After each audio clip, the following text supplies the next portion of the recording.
Because you know that women have better skills than the dang FBI when we need them. It's true. You have them too. I know you do. We all do.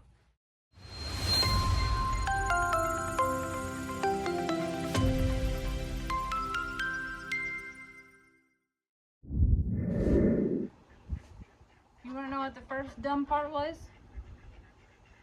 He left his phone open. Right there for God and all the world to see. Here comes a picture of her. Right there on his phone. Middle of the day. While he's supposed to be at home, you know, having family time. And then I find out she's 10 years younger than me. I'll tell you this. She doesn't look like it. Like, not at all. She definitely has been around, if you know what I mean. He said she has military experience, so that, you know, adds value to all that he's looking for. I didn't even know he was looking. I had no idea that he was looking. Isn't that something that your partner should tell you about? Maybe. Like, you know, when they're physically present, but mentally you can tell that they're nowhere near. Yeah. That's what I'm going through right now. It's sad, but it's true. It's like it's all he thinks about. It's all he wants to do. You know, the other day he literally said we could really use her around here. Use her? Yeah, around here? That's not enough. Then he's like, yeah, she's gonna come here. Oh, great. And if that's not the worst of all, oh, he's gonna make her a place to stay. To stay. I don't know. I don't even know what to say. Every time his phone goes off and makes that little ding, and I see his little smile come across. Yeah. What am I supposed to do about that?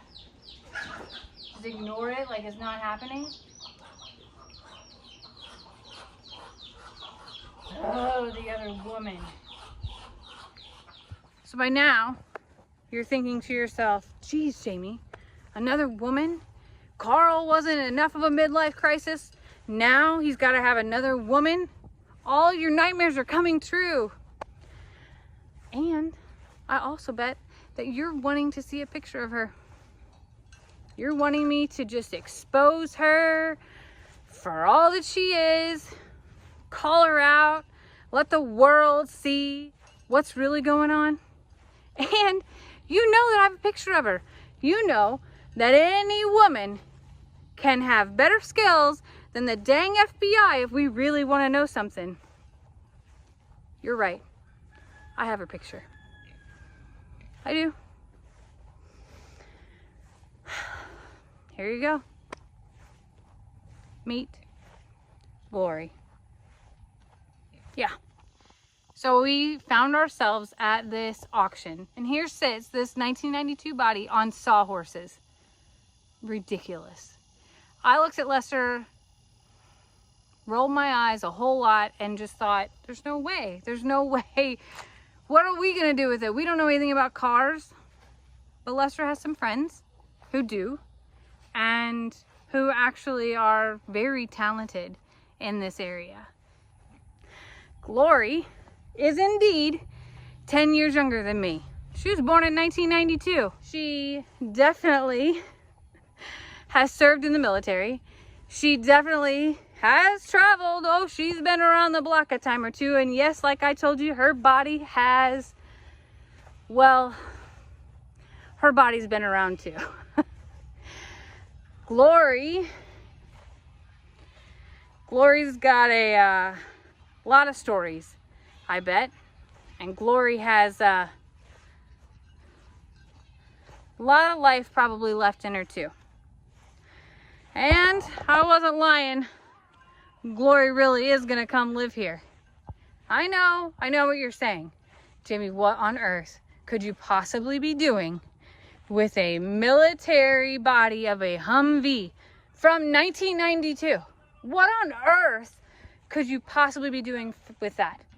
Well, it's not a goat playground. Don't worry, it's also not for Carl. It does serve a couple purposes. One,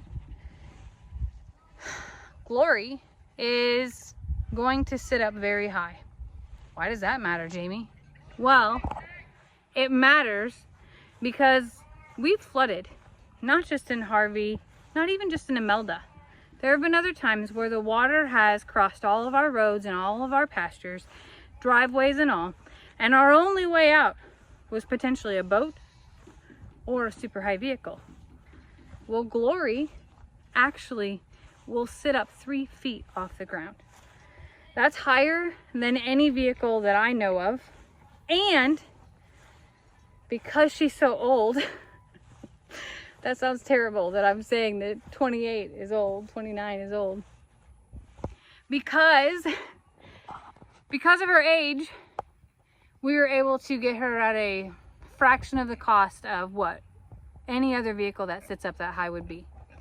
Now she's gonna take some work, don't get me wrong. And it's gonna be a while, but with a lot of time, patience, and knowledge from some friends of Lester's, Glory will be in the same shape as her glory days, per se. Glory, we know that Glory has spent a great deal of her time in Iraq and Afghanistan. We know that she's been many other places in the world. She's carried our soldiers and has represented our country well.